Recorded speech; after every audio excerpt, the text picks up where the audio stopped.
Hello दोस्तों, मैं ललित पटेल आपका अपना इंडी चैनल में हार्दिक स्वागत एवं अभिनंदन करता हूं। दोस्तों, आज हम आपसे बात करेंगे ज्योति मौर्य, मनीष दुबे और आलोक मौर्य के इस पूरे प्रकरण में देश की आम जनता को क्या मिला। ये जो पूरा मैटर है ज्योति मौर्य, आलोक मौर्य और मनीष दुबे का, जिसमें महिला विकास मंच की अध्यक्ष बीना मानवी ने बहुत बड़ी अहम भूमिका निभाई। इसमें देश की आम जनता ने आवाज़ भी उठाई, लेकिन देश की आम जनता को क्या मिला, इस पर हम आपसे बात करेंगे।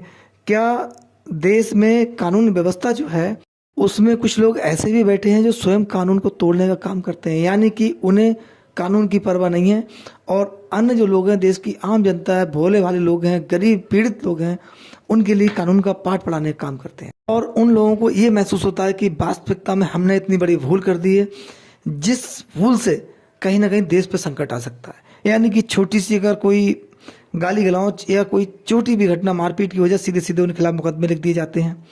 यानी कि वहाँ पर समझाऊ तंत्र गायब हो जाता है, या उनसे कहीं भूलवश छोटा मोटा कोई एक्सीडेंट हो जाए या कोई वैसा मैटर हो जाए, वहाँ पर समझाने वाला तंत्र या फिर लोगों को सुरक्षित बचाने वाला तंत्र गायब हो जाता है। वहाँ पर कानून का पाठ आता है। अगर कोई पुलिस अधिकारी भी है और एक भोला भाला व्यक्ति जिसे कानून का ज्ञान भी बहुत कम है, अगर थोड़ी सी बाइक रोड की तरफ बढ़ा दे, इस साइड को बढ़ा दे जहाँ उसे नहीं जाना चाहिए भूलवश, और वहाँ पर कोई खड़ा हुआ पुलिस का अधिकारी या कर्मचारी जो है वह इस प्रकार से उससे बिहेव करता है जैसे उसने कोई बॉर्डर क्रॉस कर दिया हो। काफ़ी ऐसे लोग हैं, मैं सब लोगों के मामले में ऐसा नहीं कह रहा, सब अधिकारी ऐसे नहीं हैं, सब कर्मचारी ऐसे नहीं हैं, लेकिन कुछ लोगों की बात कर रहा हूँ। उस पर उसको पनिशमेंट दिया जाता है कि आपने बहुत बड़ी भूल कर दी और आपने गलती की है। उसके साथ कैसा बिहेव किया जाता है ये हम और आप सब महसूस भी कर सकते हैं, आपने देखे होंगे। जिन छोटी छोटी मिस्टेक या भूल के लिए समाधान भी हो सकता है, उनके सुझाव भी आ सकते हैं, लेकिन नहीं, वहाँ पर उन्हीं के द्वारा ऐसे बड़े एक्शन लिए जाते हैं कि लोगों को मुकदमादारी के बीच में फंसा दिया जाता है। लोग पूरे जीवन उन घटनाओं से उभर नहीं पाते हैं।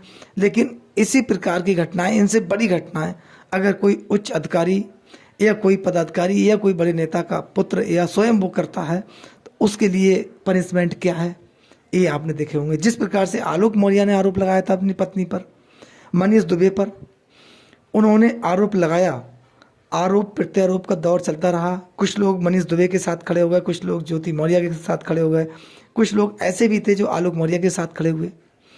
लेकिन ज्योति मौर्य के मामले में ना ही किसी अधिकारी का, बड़े अधिकारी का कोई बड़ा बयान आया, और ना ही किसी बड़े नेता का कोई बड़ा बयान आया जिसमें ये महसूस हो सके देश की जनता को कि भ्रष्टाचार के मामले में सरकार कितनी स्ट्रिक्ट तरीके से खड़ी है, या फिर जो सरकारी तंत्र है वो सरकार की कहीं ना कहीं पूर्णतया सपोर्ट कर रहा है। यहाँ पर लोगों को ये महसूस हुआ कि ये प्रकरण जो था वो एसडीएम का था या फिर होमगार्ड कमांडेंट का था, जिस पर आरोप स्वयं ज्योति मौर्य पर उनके पति ने लगाए थे। भ्रष्टाचार के आरोप लगाए थे, अवैध धन वसूली के लगाए थे, और अवैध प्रेम प्रसंग के लगाए थे, अवैध संबंध के आरोप दूसरे के साथ लगाए थे। उसके बाद सबसे बड़ा आरोप था हत्या रचने की साजिश का आरोप।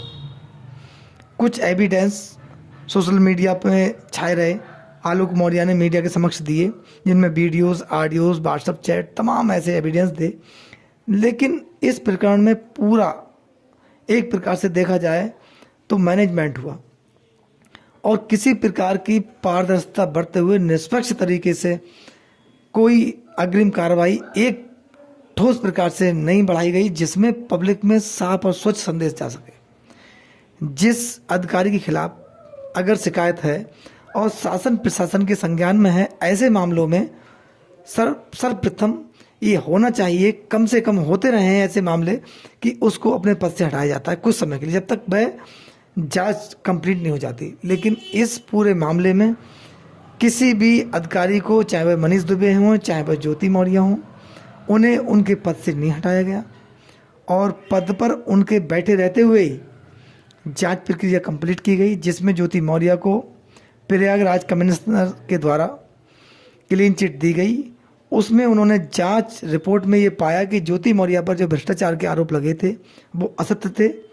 उन आरोपों की पुष्टि नहीं हो सकी, यानी कि ज्योति मौर्य के द्वारा किसी प्रकार का कोई भ्रष्टाचार नहीं किया गया। ये जांच रिपोर्ट शासन के समक्ष भेजी गई, और ज्योति मौर्य की एक प्रकार से देखा जाए तो फाइल है वो क्लोज हो गई है, क्योंकि अब ये शासन इस फाइल को आगे नहीं बढ़ा सकता, क्योंकि इसमें स्वतः संज्ञान या फिर शासन ले, वरना ये फाइल पूरा चैप्टर जो क्लोज कर दिया गया। दोस्तों, इतना बड़ा प्रकरण, अगर इसी प्रकार का अगर 100 रुपये का कोई मामला धोखाधड़ी का या किसी अन्य प्रकार का किसी पीड़ित या मजदूर व्यक्ति के द्वारा अगर कर दिया जाता, तो इसमें एक्शन इन अधिकारियों के द्वारा इसी प्रकार का लिया जाता, ये कल्पना से परे है।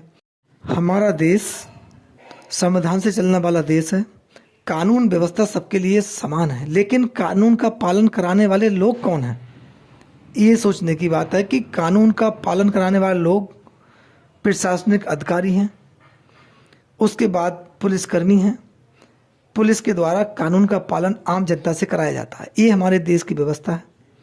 लेकिन आपने बहुत सारी ऐसी वीडियो देखी होंगी जिसमें, और आपने स्वयं सामने देखा होगा कि कितने पुलिसकर्मी ऐसे हैं जो अपनी बाइक से चलते हुए, क्या वो अपनी बाइक पर बैठते हुए उस समय हेलमेट का यूज़ करते हैं? आप ये बात हमें अपनी कमेंट्स बॉक्स में ज़रूर बताएं। दूसरी, कितने पुलिस अधिकारी ऐसे हैं जो अपनी गाड़ी में बैठते हैं, क्या वो सीट बेल्ट का यूज़ करते ही हैं या अन्य अधिकारी हैं? सबकी बात नहीं कर रहा मैं, लेकिन कुछ लोगों की बात जरूर कर रहा हूँ। कुछ अधिकारी ऐसे हैं जो कानून का पालन स्वयं नहीं करके बल्कि पब्लिक पर उसका रौब दिखाने का काम करते हैं। ऐसे प्रकरण बीच बीच में आते रहे हैं। एक मीरगंज की घटना देख लीजिएगा आप, बरेली इलाका मीरगंज जो तहसील है, वहाँ के एसडीएम ने एक किसान को अपने कार्यालय में मुर्गा बनाया और मुर्गा बनाकर स्वयं एसडीएम महोदय अपनी कुर्सी पर बैठे रहे, मोबाइल देखते रहे और उसको अपने कार्यालय में बुलाने के बाद मुर्गा बनाया, डाटा डपटा। जब ये मामला सोशल मीडिया पे फैला और मीडिया में उठा, उसके बाद माननीय मुख्यमंत्री जी ने सीधे एक्शन लिया और उनको पद से हटा दिया गया। शायद इसके पीछे कारण ये था कि ज्योति मौर्य जैसी भूल माननीय मुख्यमंत्री करना नहीं चाह रहे थे, या सरकार नहीं चाह रही थी कि ये भी प्रकरण बहुत हाईलाइट हो, इसीलिए सीधे सीधे इसमें एक्शन ले लिया गया।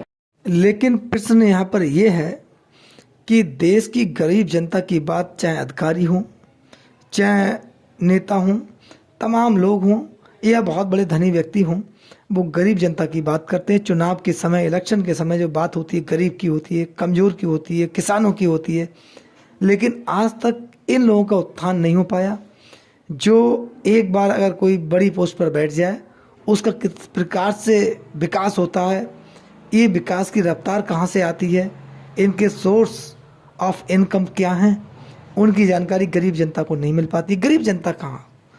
तो इसके पीछे कथनी या करनी में कहीं ना कहीं अंतर है। जब तक ये अंतर समाप्त नहीं होगा, तब तक गरीब और मजदूर और किसान का उत्थान होना देश के अंदर संभव नहीं है। दोस्तों, ये बात इसलिए मैंने आपके समक्ष रखी कि इस ज्योति मौर्य, मनीष दुबे और आलोक मौर्य के पूरे प्रकरण से देश की जनता को कुछ हासिल नहीं हुआ, बल्कि जो महिलाएं कहीं ना कहीं शिक्षारत थीं, कहीं ना कहीं लोग ये महसूस कर रहे थे कि महिलाएं आगे बढ़ सकती हैं, उनको झटका लगा, कहीं ना कहीं वो पीड़ित हुए, आम आदमी पीड़ित हुआ ज्योति मौर्य के प्रकरण में कोई बड़ा एक्शन नहीं होने की वजह से। दोस्तों, इस पर आपकी क्या राय है? अपनी राय हमें कमेंट्स बॉक्स में ज़रूर दें। नमस्कार, जय हिंद, जय भारत, धन्यवाद।